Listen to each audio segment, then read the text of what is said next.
including floods. We had requested for a special package for disaster management.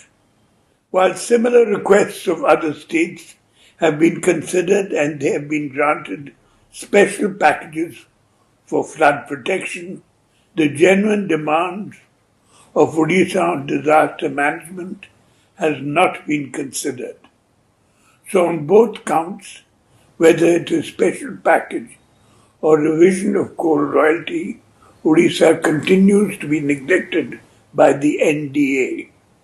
Today, the most serious issue being faced by the common public is inflation or price rise and unemployment.